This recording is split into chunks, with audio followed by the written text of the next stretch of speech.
Hey everyone, Mars from Consequence here. It's Mythic Guides time. We're going to get these out quickly, and the first few bosses are going to be pretty short, since you can mostly overpower them with gear. But we're going to go over the first boss here. This boss is not free. It can be extremely challenging, and there's a few things that I'm just going to point out to you that might be helpful. So, a lot of guilds have their opening different. So when we did the boss week 1, we thought it would be better to put them on the side and then flip over.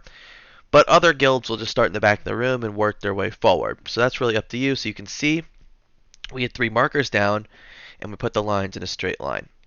So the main mechanic here is this raise mechanic.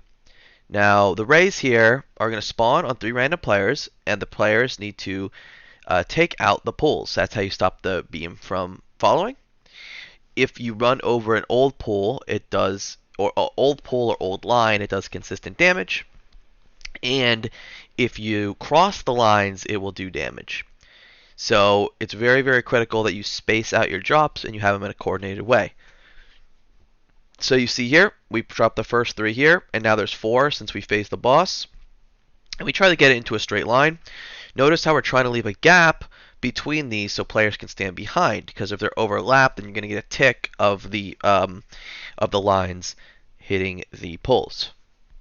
So here, these are out, and you can see how this is really nice. You see how this guy got it. He pre-positioned here, and pre-positioned here, and now these guys, you want to take this nice and slow. So that was really good. The one person went far, which was smart, and then this one would go smoother or go closer. So now we shift to the door, and we put the boss right in the middle of the room. So we swapped the door, and again we're trying to leave room behind, and now the goal is just to march across the room. So we have him here, and we're going to march across the room. He pushed here, so there's going to be swirls. It's the same mechanic as there is in Heroic. But you'll see here that the lasers are coming. And this is a bad spawn because all 4 of them are on the same side. So pretty decent job by these guys to kind of pick. Let's see if they get chunked at the end. There's a little chunk at the end, but that's okay. Again, we're dropping them in a line. See how we're doing? We're just marching across the room, marching across the room, marching across the room.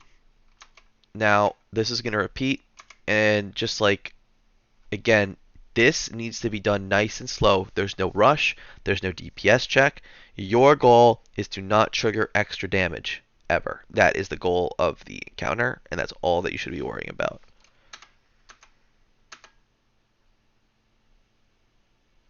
Trying to get in a line as best as we can. And now you can see there's lines crossing slightly. That's how someone died, and it chunked them. So again, that was probably due to someone just overstepping, not taking it slow. Uptime doesn't matter, just doing the mechanic right does. And you see here, now we're kind of getting to the close part of the room. This is a knockback in the drop, so this drop's kind of bad. This drop's kind of bad. They should have like fanned out a little more on the sides of the room instead of trying to do it in a straight line. You want to like fan out near the end. These guys are going to the same pool. Now he needs to like thread the needle, but he's going over, which I guess there's no choice. So it's ticking the raid on a little, but honestly, like in this situation, that's probably the best you could do. But again, as long as not a lot of people are crossing, it's not the end of the world. So now at the end here, this is kind of YOLO, but we're trying to like fan out in a cone. So you see they're like making a little cone and they're dropping. And this should really be the last lasers of the raid when it comes out here in a second. And this is a really bad spawn. See how like you need the pre-spread a little? All these have it together. So they need to make some decision making here. So now these 2 guys are going the same one, but there isn't a third one over there. And now this is being dragged over. So it's just getting harder and harder and harder. Other than that, there's a frontal, which is here that happens. There's a knockback, which you saw. Try not to get knocked into the shit. And other than that, that's the encounter. If you get this set, just again, these are YOLO set. Like, try to not get knocked into the shit and drop them in a bad spot. But yeah, that's the first boss. It's a lot like Heroic. Just adds that extra little damage if you screw up. But again, this boss can farm you. Like, it can just kill you over and over, especially on farm raids where you're just kind of being lazy. A lot of precision, a lot of perfection, and other than that, you'll get the boss down pretty quickly. And we're going to the next video. Peace.